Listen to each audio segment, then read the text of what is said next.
Levons-nous, enfants de Dieu, levons-nous pour la bataille finale. Armons-nous de toutes les âmes spirituelles. Nous allons limer Satan. Bienvenue sur votre émission La Voix des Rochers. Aujourd'hui, nous allons répondre à la question suivante. Pourquoi est-ce que aller à l'église est important? L'église est une institution qui est voulue et créée par Dieu lui-même.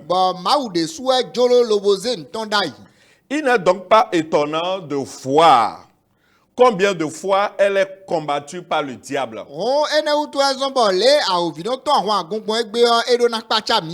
Et le diable se sert des gens naïfs et ignorantes pour faire ce travail.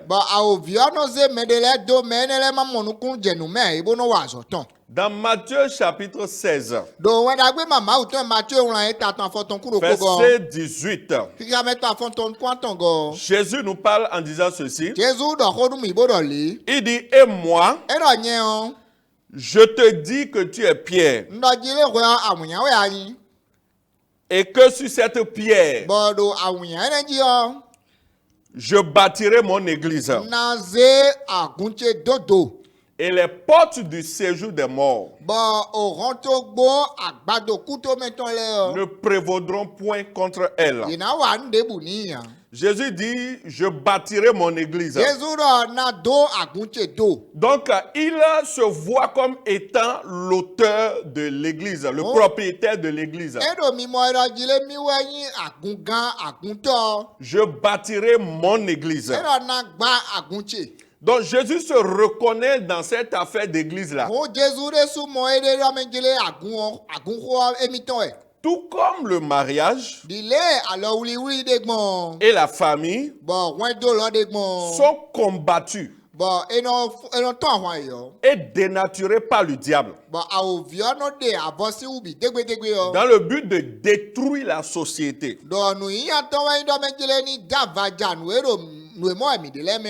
De même, le diable combat l'église. Et son objectif, c'est d'éloigner les hommes, la créature, les hommes que Dieu a créés de leur créateur qui est Dieu.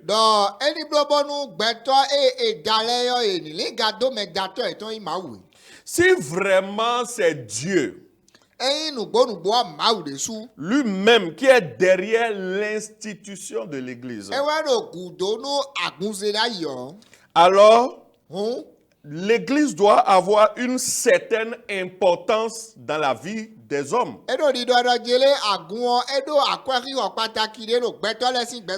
Dieu ne peut pas mettre en place quelque chose sans valeur, sans importance.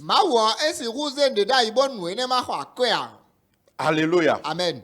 Donc, la première chose que j'aimerais dire, c'est que l'église est une ambassade de Dieu sur la terre. L'église est une ambassade de Dieu sur la terre. Si tu cherches Dieu, tu devrais pouvoir le rencontrer dans une église, dans une bonne église. Je tiens toutefois à dire ceci, que de nos jours, le mot église est prostitué. On l'utilise à tort et à travers. Des choses qui ne ressemblent en rien à une église porte le nom d'église. L'église appartient à Dieu. Jésus se voit comme étant l'auteur de l'église. Des gens qui ne sont associés à Jésus-Christ en rien donne des noms d'église à des choses que nous voyons aujourd'hui.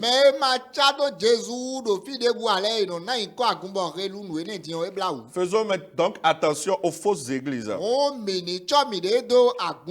Deuxième chose très importante,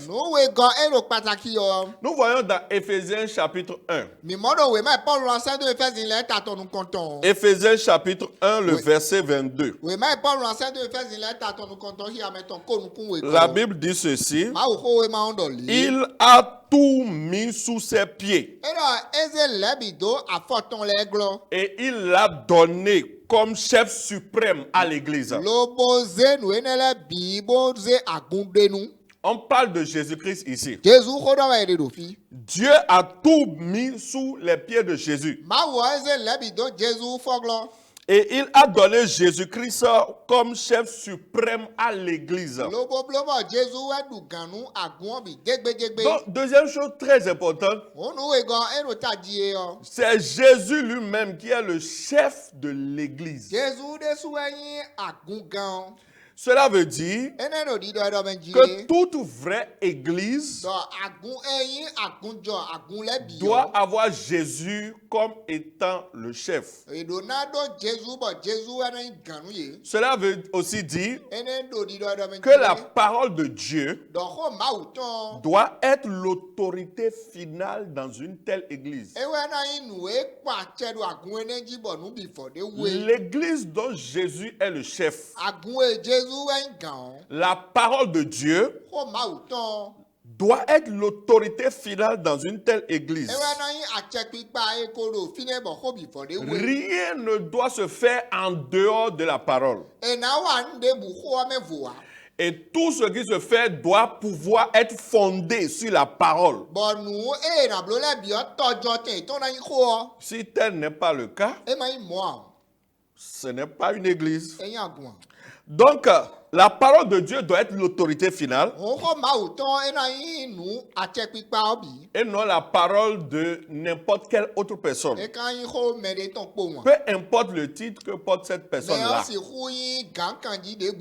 Peu importe l'importance de cette personne dans cette église-là. Amen. Troisième chose très importante, l'église est un lieu d'illumination, un lieu de délivrance, un lieu de victoire et un lieu de réalisation ou d'accomplissement de sa destinée. Toutes ces choses, nous les trouvons dans la maison de Dieu que nous appelons l'église. Donc vous voyez combien de fois c'est très important. Lorsque nous appartenons à une église, nous sommes dans une ambassade de Dieu. Nous avons Jésus-Christ lui-même comme étant le chef qui nous dirige, qui nous parle, qui nous instruit. Et tout ceci pour notre propre bien. Et cela résulte à ce que nous avons la victoire, nous avons la délivrance, nous avons l'illumination pour marcher dans ce monde des ténèbres. Et notre destinée se trouve réalisée. Alléluia. Vous pouvez nous envoyer vos questions auxquelles nous répondrons avec plaisir. Sur le plus 229 97 47 06 79. Soyez bénis. À la prochaine. Shalom. Levons-nous, enfants de Dieu, levons-nous pour la bataille finale. Armons-nous de toutes les âmes spirituelles.